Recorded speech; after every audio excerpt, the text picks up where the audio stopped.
Okay guys, welcome back.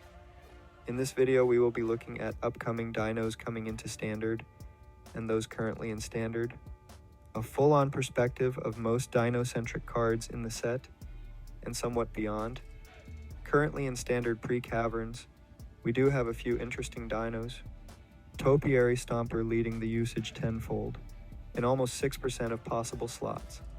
Ixalan is a monster that is used as a fun top-end finisher or a diabolic reanimation target.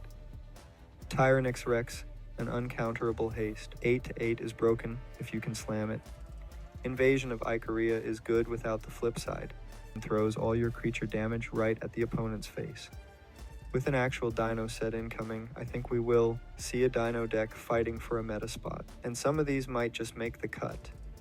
We really want to utilize small dinos to lower that massive curve, and some low-cost treasure generators. The removal in this format is hardcore, which is why we need to lower that curve and protect our team. Look for cheap protection like Tamiyo's Safekeeping and Tyvar's Stand. Let's see what we're working with from Caverns. Mono green cards are a must-have in a dino deck. First off, we have Pugnacious Hammerskull. We may be able to utilize this guy even though his downside sucks. Fight and bite effects are something that we can consider playing, likely in low quantities, in this build. Don't forget about multi-effect cards that have a fight option. Our best support card for the Hammerskull is definitely Bushwhack. Whether or not we have a second dino in play, we can utilize the value of his low mana cost to do big damage. Possibly the best addition to our pool is Ixalan's Lore Keeper, a bird's just for us and no one else. Low drop to ramp us up is exactly what we needed to improve consistency for our Timmy top ends. Glimpse the Core isn't dino specific, but it's worth a shout out here too. And yes, we will also run it in 3 color builds because we will always lean mean green. Intrepid Paleontologist isn't a dinosaur, but she will help us get around all of that pesky removal. By letting us cast dinos from the grave, we can synergize with this by using self-mill effects like Take a Numa, Abandoned Mire, or by our opponents inevitably destroying our scary creatures. Galta Stampede is perfectly named, a superpower effectively winning on the spot, if played at the right moment. The triple green pip isn't so scary because we need to ramp like the wind, and our creatures need to be over the top. The downside of this card, aside from being countered, is having the cards in hand to play for free. We aren't exactly swimming in card draw, and I think for that, this guy needs his own build around to perform. Hulking Raptor is a near miss for me. He's just scary enough to trigger that removal or counter from an opponent, and he needs a whole turn cycle to be effective. We have more effective ways of ramping up a couple mana. Spelunking could be included in the strat. If caves end up being really good, the all lands entering untapped could be abused by running multiple copies in the deck, especially when we could play multiple lands per turn. This card is not off the table. But if we are including a large cave package, we must consider the blue Dinosaur. Some hardcore theory crafting here. I bet you could make it work. Next up, you know him, you love him, Thrash Daddy is back, baby. Great card. I think we'll still take him. This is a creature deck, so having effects on all of our support bodies is a must. Cankerbloom and Haywire Might are good cards, but they aren't dinos. This guy might not see as much play as he did in the past because we do have more options for this effect at the moment. Okay, Nurturing Bristleback might be a pass. We must be more aggressive in our plays, but hear me out. The cycling is nice. If we have some haste enablers or are on the brink of death, the 2 bodies does do a lot. If we have a go wide deck wherein we can copy her, would also be powerful, but not super practical. Maybe add it in at first and cut it out after you smooth out your mana base. We're going to take a moment to respect a non-dino real quick. Ojer Kaslem, a part of the new God cycle. It cares about Stompy, and that's what we do. A good fit here. Colossadactyl is fair value, and the reach is a good add, but I think we just have better options, and you don't need reach if you are pressuring your opponent's life total, which is always our goal. Pathfinding Axejaw, just a fine inclusion. The 4 mana is a bit clunky. I do wish we had Explore on a 2-mana creature. Wishful thinking aside, Explore is something we want to do, and he is a decent dino that moves us up the food chain. Earthshaker, Red Maw is not far off. We can possibly go wide enough by turn 6 with token gen, and 3 to 4 drop dinos, but on average, drawing about 2 to 3 cards is practical. He's not the worst reanimate target either. I think we almost have to play at least one copy because of the card draw on a body alone. Remember, we are a creature deck. Fair enough. On to the second most important, Dino Color Mono Red. Scythe Claw Raptor is good. The mana cost slots perfectly into our deck for a bit of protection. Most opponents can play around this effect, but he is also aggressively stated, and being a dino makes him very useful for us. Poetic Ingenuity is a card we really want to include if we can. 1 dino attack, 1 treasure token. Not once per turn, looking at you spiteful banditry.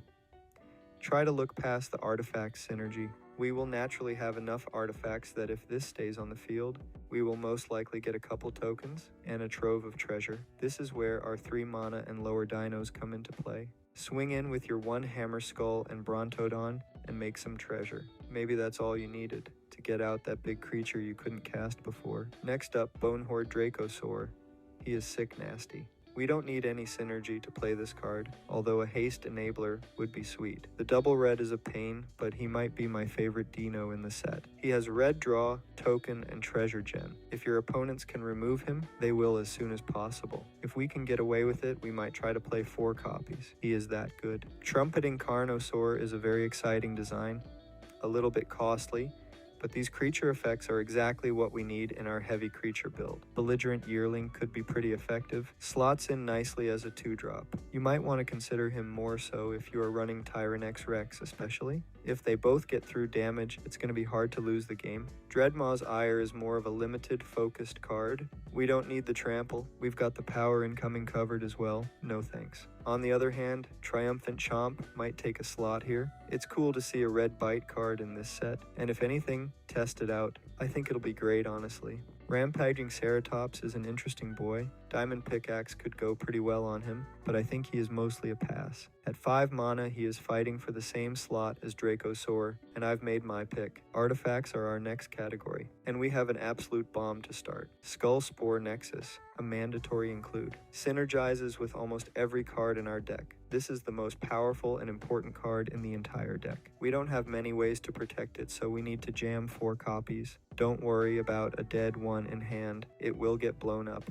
And if it doesn't, game over. Let's look at a red artifact, Dinotomaton, giving Menace's Greet. This will help your boys get through without dying. For the treasures off of Poetic, and it's an artifact, being the perfect card to boost this enchantment. If they weren't an insanely good curve pair, from 3 to 4 mana respectively, I would consider skipping him. But he is so good with Poetic, I might go as far as brewing a mono-red Dino artifact deck. If you are going to run 4 Poetic, do not skip over Dowsing Device. Even without an artifact theme, this haste enabler could easily slot in. We can flip it through our treasure generation alone, haste and pump and mana gene. Great include, the Inner Sun is a great card for big creatures, and I think we might have the mana to cast it. Throw one in the deck to see how it plays out.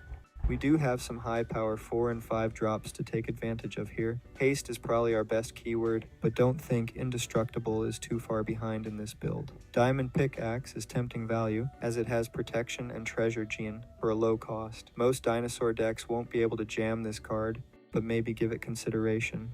Solidifying the possibility of mono-red artifact dinos is Saheeli's Lattice. If we can build around our graveyard, this is a possible inclusion, and we can make that Mastercraft Raptor a chonker in our deck. Alright, on to other artifacts. Mobile Throne enters as any creature type, and I think he will make the cut for more specific builds. But we can utilize him here for sure. Double Effects is an amazing ability, since we have a lot of high mana creatures, so the abilities we are copying are high power. Copying Itali's Enter effect alone is reason to include this guy. Okay, another card I'm on the fence about, but it might be just what we need to make it big. Treasure Map.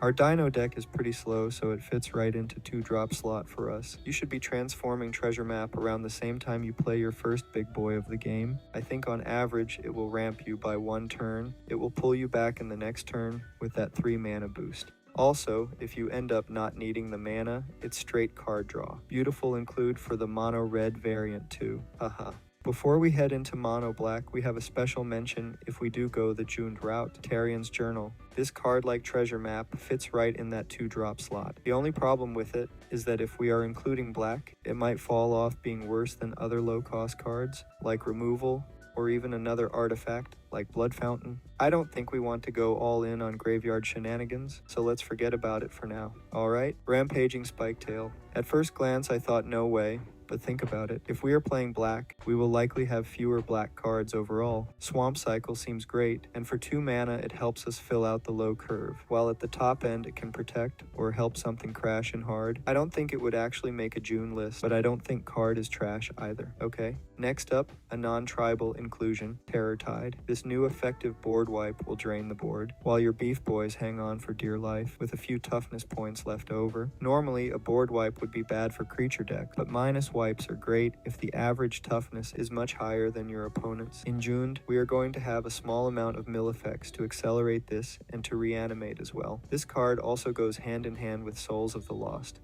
but not in our deck. Here is a better reason to consider black in the brew. Defossilize. This is a finisher in a sense. Most likely what we bring back with this is going to be our biggest baddies. Reanimate your best creature, but makes it even bigger. Gets another baddie into the grave or puts lands in hand. If Juned is the plan, this card is in it. Soul Coil Viper is another new way to bring back a big boy. We might have to break our typal theme for consistency. Gruul up next.